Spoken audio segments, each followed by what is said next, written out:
नमस्कार दोस्तों, स्वागत है आपका हमारे चैनल पर। आज हो गई है 18 जून 2020 वीरवार। तो आइए बात करते हैं आज के मुख्य समाचार। टुडे ब्रेकिंग न्यूज की इस वीडियो में जानेंगे देश भर की तमाम बड़ी खबरों को। चीन के सुर बदले, कहा हम सीमा पर हिंसा नहीं चाहते, भारतीय सेना कंट्रोल में रहे। इसके बाद हम जानेंगे भारतीय चीन झड़प, गलवान में शहीद हुआ रीवा का वीर सपूत दीपक सिंह, 6 महीने पहले हुई थी शादी। इसके बाद हम जानेंगे कृति सेनन ने जमकर लगाई फटकार, बोली अंतिम संस्कार पर जाते वक्त लोग करते हैं बदसलूकी। इसके अलावा 7 साल पहले एक्ट्रेस जिया खान ने की थी आत्महत्या, अब उनकी मां ने सलमान खान पर लगाए गंभीर आरोप। अगली बड़ी खबर में हम जानेंगे अंडर 19 क्रिकेटर ने फांसी लगाकर दी जान।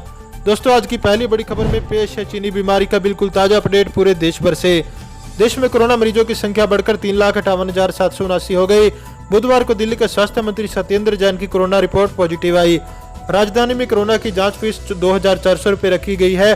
पिछले दिनों केंद्रीय गृह मंत्री अमित शाह ने दिल्ली के लोगों को राहत देने के लिए जांच फीस कम करने के निर्देश दिए थे। उधर तमिलनाडु में 2,174 नए मरीज सामने आए। इसी के साथ यहां संक्रमितों का आंकड़ा 50,000 के पार हो गया। तमिलनाडु महाराष्ट्र के बाद देश का दूसरा सबसे संक्रमित राज्य है। रेलवे ने मरीजों के इलाज के लिए 5 राज्यों में 960 कोविड आइसोलेशन कोच तैनात किए हैं। इनमें से दिल्ली में 503, उत्तर प्रदेश में 372, तेलंगाना में 60, आंध्र प्रदेश में 60, मध्य प्रदेश में 5 कोच में कोरोना का इलाज चल रहा है। दिल्ली को मिले 267 कोच आनंद विहार स्टेशन पर और 50-50 कोच शकूर बस्ती और सराय रोहिल्ला स्टेशन पर खड़े किए गए। इस व्यवस्था से राजधानी में संक्रमितों के लिए 8,000 बेड का इंतजाम हुआ है। चलिए बढ़ते हैं अगली बड़ी खबर की ओर। एक घर में कई लोगों को मिल सकता है 6,000 रुपए का फायदा, पूरी करनी होगी ये शर्त। प्रधानमंत्री किसान सम्मान निधि स्कीम का लाभ प्रवासी मजदूरों को भी मिल रहा है, लेकिन उन्हें सभी शर्तें पूरी करनी होंगी। एक घर में कई लोगों को इसका फायदा मिल सकता है, बशर्ते वो बालिग हो और राजस्व रिकॉर्ड में उनका नाम दर्ज हो। केंद्रीय कृषि राज्य मंत्री कैलाश चौधरी ने न्यूज 18 हिंदी से बातचीत में कहा कि शर्तें पूरी करने वाला मजदूर रजिस्ट्रेशन करवाए, सरकार पैसा देने को तैयार है। मजदूर के नाम पर कहीं खेत होने चाहिए। अब रजिस्ट्रेशन के लिए कहीं जाने की जरूरत नहीं, खुद ही स्कीम की वेबसाइट पर जाकर इसके फार्मर कॉर्नर के जरिए आवेदन किया जा सकता है। इसमें खास तौर पर रेवेन्यू का रिकॉर्ड में नाम और बालिग होना जरूरी है। अगर किसी का नाम खेती के कागजात में है तो इसके आधार पर वो अलग से लाभ ले सकता है, भले ही वो संयुक्त परिवार का हिस्सा ही क्यों ना हो। चलिए जानते हैं अगली बड़ी खबर में क्या है। कृति सेनन ने जमकर लगाई फटकार, बोली अंतिम संस्कार पर जाते वक्त लोग करते हैं बदसलूकी। बॉलीवुड अभिनेता सुशांत सिंह राजपूत की आत्महत्या की खबर इंडस्ट्री से जुड़े लोगों को गहरा सदमा दे गई। जहां एक तरफ सोशल मीडिया पर लोग विवादों के जरिए इस जवाब खोजने में लगे हैं कि आखिर उन्होंने ये कदम क्यों उठाया, वहीं इन सब के बीच उनसे जुड़े कुछ लोगों को लेकर इंटरनेट पर ट्रोलर्स बेहद फिजूल की बातें करते हुए नजर आए। सुशांत की खास दोस्त और को स्टार रह चुकी एक्ट्रेस कृति सेनन की श्रद्धांजलि पोस्ट नहीं करने पर लोगों ने उन पर सवाल उठाने शुरू कर दिए। वहीं कई और ऐसी घटनाएं हुई जिन्हें लेकर एक्ट्रेस कृति सेनन अब खुद सामने आई और ट्रोलर्स का मुंह तोड़ जवाब दिया। कृति सेनन ने अपने इंस्टाग्राम अकाउंट पर एक लंबा पोस्ट शेयर किया है। इस पोस्ट में उन्होंने अपने दिल की सारी बातें लिखी है। यह पोस्ट इतना लंबा था कि इसके लिए उन्होंने तस्वीरों का सहारा लिया। बात करेंगे आज की अगली बड़ी खबर की। 7 साल पहले एक्ट्रेस जिया खान ने की थी आत्महत्या, अब उनकी मां ने सलमान खान पर लगाए गंभीर आरोप। सुशांत सिंह राजपूत के निधन के बाद से बॉलीवुड फिल्म इंडस्ट्री में जैसे उथल पुथल मच गई। उनकी आत्महत्या ने इंडस्ट्री पर कई सवाल खड़े कर दिए हैं। हाल ही में इस घटना के बाद जहां बॉलीवुड के कई स्टार्स के खिलाफ पटना में विरोध प्रदर्शन हुआ था, तो वहीं आत्महत्या के इस मामले के बिहार के मुजफ्फरपुर में सलमान खान समेत 8 फिल्मी हस्तियों पर केस दर्ज किया गया। इन सब के बीच दिवंगत एक्ट्रेस जिया खान की मां रबिया खान का एक वीडियो भी सोशल मीडिया पर ताबड़तोड़ वायरल हो रहा है। इस वीडियो में उन्होंने सुशांत को श्रद्धांजलि देते हुए सलमान खान और बॉलीवुड के काम करने के तरीके पर तीखा वार किया। चलिए जानते हैं अगली बड़ी खबर में क्या है। चीन के सुर बदले, कहा हम सीमा पर हिंसा नहीं चाहते, भारतीय सेना कंट्रोल में रहे। पूर्वी लद्दाख की गलवान घाटी में भारत चीन सैनिकों के बीच हुई झड़प के बाद अब दोनों देशों की सेनाएं पीछे हट गई है। उधर चीन ने कहा कि वह भारत के साथ विवाद या हिंसक झड़प जैसी स्थिति नहीं चाहता है। हालांकि चीन ने फिर आरोप लगाया कि भारतीय सेना के आक्रामक रवैये के बाद सोमवार देर रात सैनिकों में हिंसक झड़प हो गई। बता दें कि झड़प में भारत के 20 सैनिक शहीद हो गए, जबकि चीन के भी 43 सैनिक हताहत हुए थे। चीनी विदेश मंत्रालय के प्रवक्ता झाओ लिजियन ने कहा कि गलवान घाटी क्षेत्र की संप्रभुता हमेशा चीन से संबंधित रही है। चीन नहीं चाहता कि आगे किसी भी तरह की झड़प हो। लिजियन ने कहा कि गलवान घाटी क्षेत्र की संप्रभुता हमेशा चीन से संबंधित रही है। सीमा से जुड़े मुद्दे और हमारी कमांडर स्तर की वार्ता की सर्वसम्मति के बाद भी भारतीय सेना ने सीमा पार की। उन्होंने आरोप लगाया कि भारतीय सेना ने हमारी सीमा प्रोटोकॉल का उल्लंघन किया। चीन ने स्पष्ट कहा कि अगर भारतीय सेना की तरफ से आक्रामक रुख नहीं अख्तियार किया जाएगा तो सीमा पर शांति रहेगी। ईजेन ने कहा कि हम लगातार बातचीत कर रहे हैं और इसका नतीजा सकारात्मक होगा। बात करेंगे आज की अगली बड़ी खबर की। भारत चीन झड़प, गलवान में शहीद हुआ रीवा का वीर सपूत दीपक सिंह। 6 महीने पहले हुई थी शादी। भारत और चीन के बीच लद्दाख सीमा पर गलवान में हुई हिंसा झड़प में रीवा ने भी अपना एक सपूत देश के लिए न्यौछावर कर दिया। इस हिंसक झड़प में जो 20 भारतीय सैनिक शहीद हुए उनमें रीवा के लाल दीपक सिंह भी है। वो रीवा के मनगवा के फरेंदा गांव के रहने वाले थे और इसी बिहार रेजिमेंट में थे जिसने चीनी सेना से लोहा लिया। आधी रात को पिता के पास सेना का फोन आया कि आपका बेटा शहीद हो गया। रीवा के फरेंदा गांव को अपने वीर सपूत का इंतजार है, वो आएगा लेकिन तिरंगे में लिपट कर।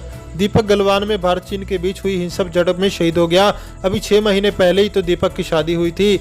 भाई याद करते हैं कि उसने लॉकडाउन खत्म होने के बाद घर आने का वादा किया था। बात करेंगे आज की अगली बड़ी खबर की। व्यापार के मोर्चे पर चीन को भारत ने दिया जवाब, मार्केट इकोनॉमी का दर्जा देने से इनकार। बीते सोमवार को भारत ने चीन को मार्केट इकोनॉमी स्टेटस देने से साफ मना कर दिया। इसके बाद भारत के लिए चीन अब भी नॉन मार्केट इकोनॉमी बना रहेगा। इससे चीन से सस्ते में आयात होने वाली वस्तुओं पर डंपिंग रोधी शुल्क लगाने में भारत को आसानी होगी। विश्व व्यापार संगठन के सदस्यों को प्रमुख वस्तुओं की आयात पर डंपिंग रोधी शुल्क लगाने की अनुमति होती है। यह शुल्क अब लगता है जब निर्यात देश अपने घरेलू बाजार की तुलना में बेहद सस्ते कीमत पर वस्तुओं का निर्यात करता है। आयातक देश अपने घरेलू बाजार के संभावित खतरे से निपटने के लिए यह शुल्क लगाता है। लगातार कई सालों तक कोशिशों के बाद चीन दिसंबर 2001 में विश्व व्यापार संगठन से जुड़ा था। इस समय में चीन के सामने शर्त रखी गई थी कि अन्य सदस्य देश उसे नॉन मार्केट इकोनॉमी मानेंगे और उनके पास चीन से आयात होने वाली वस्तुओं पर डंपिंग रोधी शुल्क लगाने का विकल्प होगा। चलिए जानते हैं अगली बड़ी खबर में क्या है। अंडर 19 क्रिकेटर ने फांसी लगाकर दी जान। भारतीय अंडर 19 क्रिकेटर अयंती रिंग ने आत्महत्या कर ली है। त्रिपुरा की अंडर 19 महिला टीम की खिलाड़ी अयंती मंगलवार की रात अपने कमरे की छत से लटकी हुई मिली। उनके पास से कोई सुसाइड नोट बरामद नहीं हुआ। अयंती 4 भाई बहनों में सबसे छोटी थी। वह पिछले 1 साल से त्रिपुरा की अंडर 19 टीम का हिस्सा थी। यही नहीं, अपने शानदार प्रदर्शन के दम पर उन्होंने राज्य की तरफ से अंडर 23 एज ग्रुप में T20 टूर्नामेंट भी खेला। वह राज्य की राजधानी अगरतला से करीब 90 किलोमीटर दूर रिंग क्षेत्र से ताल्लुक रखती थी। चलिए जानते हैं अगली बड़ी खबर से क्या है। झारखंड में महंगा होगा पेट्रोल डीजल, सरकार ने बढ़ाया 2 से 4 रुपए तक टैक्स। जाने कैबिनेट के अन्य फैसले। हेमंत कैबिनेट की बैठक ने 25 प्रस्तावों पर फैसले लिए गए। झारखंड सरकार ने राज्य के खाली खजाने को भरने के लिए कई अहम निर्णय किए हैं। झारखंड में प्रोफेशनल टैक्स का दायरा बढ़ाने के प्रस्ताव को कैबिनेट ने मंजूरी दी।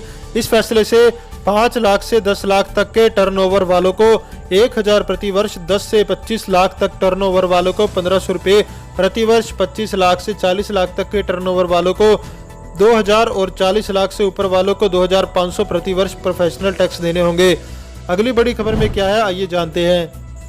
गलवान में मेजर जनरल स्तर की बातचीत बेनतीजा, जयशंकर ने कहा सीमा पर जो हुआ उसके लिए चीन ही जिम्मेदार। गलवान घाटी में हुई हिंसक झड़प के लिए भारत ने सीधे तौर पर चीन को जिम्मेदार ठहराया है। इस मामले पर भारत के विदेश मंत्री एस जयशंकर और चीन के विदेश मंत्री वांग यी के बीच फोन पर चर्चा हुई। विदेश मंत्री ने कहा कि सीमा पर जो कुछ भी हुआ है उसके लिए चीन जिम्मेदार है और यह कदम उसने सोच समझकर उठाया था। इस बीच सीमा पर तनाव कम करने के लिए दोनों देशों के बीच मेजर जनरल स्तर पर बातचीत हुई। न्यूज एजेंसी ANI ने सूत्रों के हवाले से बताया कि इस बातचीत का कोई नतीजा नहीं निकला। गलवान में हालात जस के तस है। आने वाले दिनों में दोनों पक्षों में और बातचीत होगी। चलिए जानते हैं अगली बड़ी खबर में क्या है। करण, सलमान और यश राज का बॉयकॉट, सुशांत का न्याय दिलाने 24 घंटे में 16,85,000 से ज्यादा लोगों ने change.org पर पिटीशन साइन की। सुशांत सिंह राजपूत की खुदकुशी के बाद बॉलीवुड में नेपोटिज्म पर फिर बहस शुरू हो गई। दूसरी तरफ सोशल मीडिया पर बॉलीवुड के बड़े फिल्म मेकर और कुछ एक्टर्स का भी विरोध शुरू जारी है। जयश्री शर्मा श्रीकांत नाम की फेसबुक यूजर ने नेपोटिज्म फैलाने वालों के बहिष्कार के लिए ऑनलाइन पिटीशन शुरू की है। 24 घंटे में 16,85,000 से ज्यादा लोगों के साइन।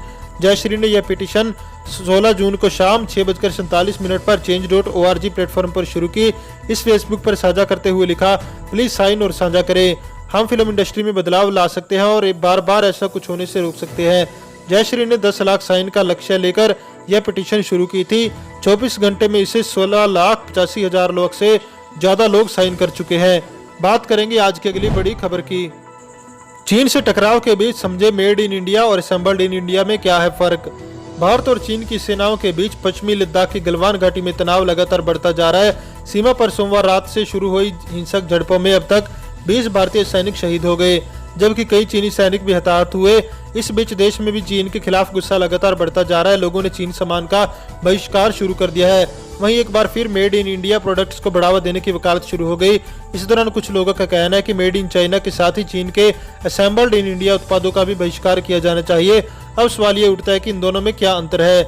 अगली बड़ी खबर, 21 जून तक राजस्थान में दस्तक दे सकता है मानसून, भीषण गर्मी से मिलेगी राहत। भीषण गर्मी के बीच राजस्थान के लोगों के लिए राहत की खबर है। यहाँ जल्द मानसून के पहुंचने की संभावना है। मौसम विभाग के अनुसार 21 जून तक प्रदेश में दक्षिणी पश्चिमी मानसून दस्तक दे सकता है। विभाग के अनुसार दक्षिणी पश्चिमी मानसून की नॉर्दर्न लिमिट कांडला, अहमदाबाद, इंदौर, खजुराहो, फतेहपुर और बहराइच से गुजर रहा है। अहमदाबाद दक्षिण राजस्थान से महज कुछ किलोमीटर की दूरी पर है, इस लिहाज से संभावना है कि मानसून जल्द ही राज्य में आ सकता है। दरअसल प्रदेश में प्री मानसून एक्टिविटीज सुस्त पड़ने के साथ ही यहाँ एंटी साइक्लोनिक सर्कुलेशन बना है, जिसके कारण तेज गर्मी बढ़ रही है। यह एंटी साइक्लोनिक सर्कुलेशन प्रदेश के आसमान में बदल नहीं बनने दे रहा और सूर्य की किरणें धरती पर सीधी पड़ रही है। इस कारण से राजस्थान के अधिकांश हिस्सों में तापमान में बढ़ोतरी का सिलसिला शुरू हो चुका है। बात करेंगे आज की अगली बड़ी खबर की। ब्रिटिश पीएम बोरिस जॉनसन हुए घायल, काफिले के सामने आया प्रदर्शनकारी। ब्रिटिश प्रधानमंत्री बोरिस जॉनसन बुधवार की दोपहर दुर्घटनाग्रस्त हो गए। उन्हें मामूली चोटें आई हैं। यह घटना तब घटी जब उनकी गाड़ियों के काफिले के सामने से प्रदर्शनकारी दौड़कर निकल भागने लगे। यह घटना संसद में लंच के दौरान घटी। ब्रिटिश प्रधानमंत्री की कार के आगे चल रही गाड़ी के सामने प्रदर्शनकारी की अचानक दौड़ लगा दी। इसके चलते कार ड्राइवर को तेज ब्रेक लगानी पड़ी और इस कार के पीछे चल रहे प्रधानमंत्री की कार को भी झटके से रुकना पड़ा, जिसके चलते उन्हें मामूली चोट आई। उनके अलावा किसी और की कोई चोट नहीं आई। नस्ल भेद खत्म करने के लिए और काम करने की जरूरत। वहीं ब्रिटिश प्रधानमंत्री बोरिस जॉनसन ने बुधवार को कहा कि ब्रिटेन में नस्ली भेदभाव से बेहतर तरीके से निपटने के लिए कुछ और भी काम किया जाना चाहिए, लेकिन अब उनकी सरकार युद्ध स्मारक की तोड़फोड़ के खिलाफ नए कानून बनाकर इस तरह की घटनाओं से निपटेगी। दोस्तों, इस वीडियो को लेकर आपका क्या कहना है, हमें कमेंट करके जरूर बताएं। दोस्तों, वीडियो को लाइक करें और चैनल को सब्सक्राइब करके बेल आइकन के बटन को दबाएं। साथ ही साथ दोस्तों के साथ वीडियो को ज्यादा से ज्यादा शेयर करें।